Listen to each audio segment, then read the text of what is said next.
原来把生姜放在陈醋里面泡一泡，这是老一辈们留下来的土方法，作用居然这么厉害，解决了很多朋友的大烦恼，既省钱又实用，快一起来看看吧！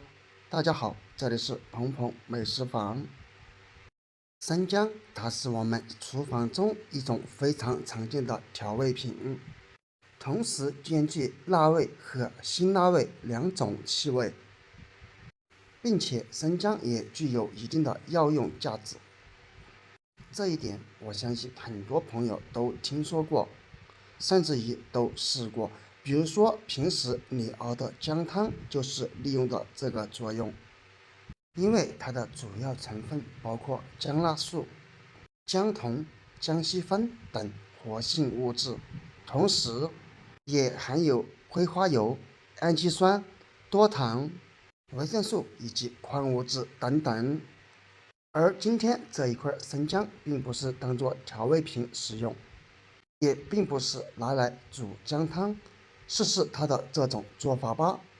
首先，我们先把生姜表面的泥土给它洗一洗。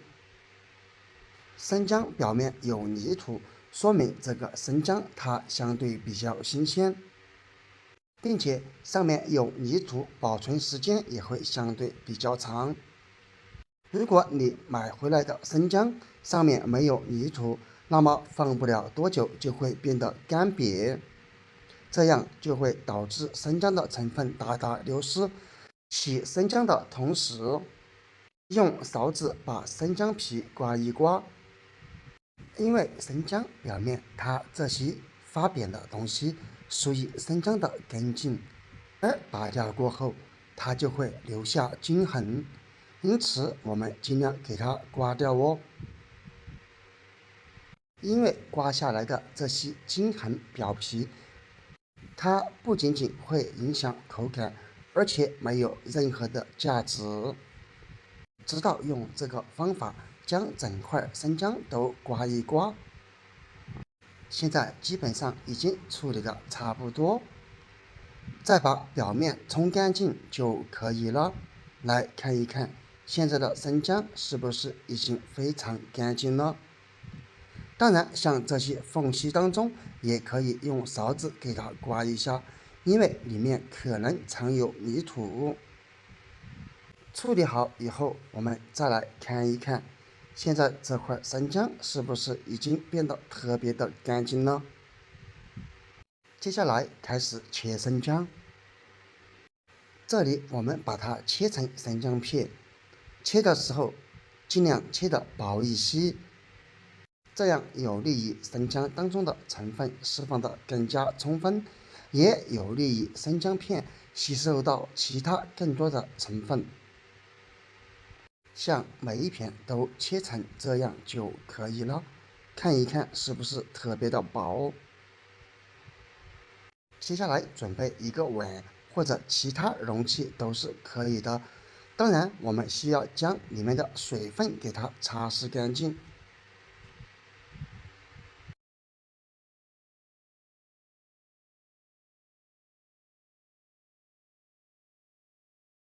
接下来找出一块红糖，同时也含有少量的矿物元素。这里我们把它放入碗中，再把切好的生姜片倒入碗中。接下来找出家里面的这种陈醋，因为陈醋当中也含有氨基酸、乙酸、醋酸以及对我们有益的微量元素等等，因此建议用陈醋会更好。如果实在没有，那么也可以退而求其次，用香醋代替吧。接下来再把陈醋倒入生姜当中，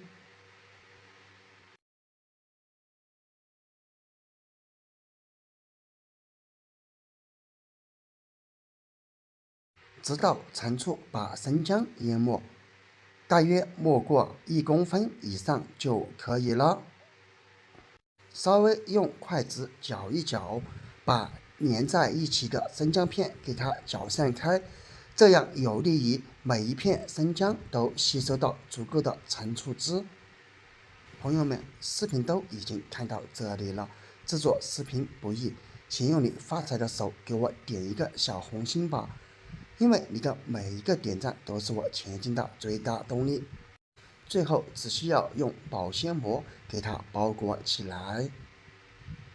这样不仅仅可以让它们炮制的更好，还可以防止陈醋长期暴露在空气当中，导致变质或者飞花等等。包好以后，我们建议给它放在冰箱里面，当然不建议放在急冻室哦。然后让它们泡上2到3天时间就可以了。泡好以后再端出来，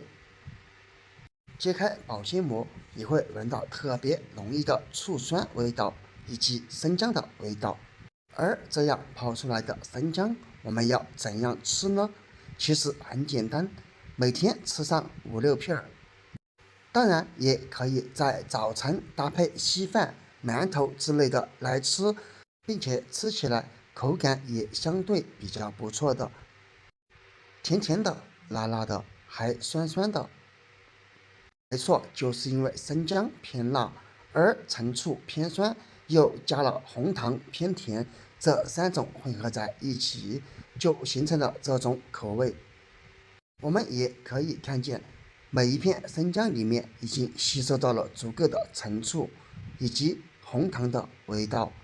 因此我们可以直接这样拿起来吃就可以了。当然了，我们也可以用另一种吃法，盛出一勺，放入杯子当中，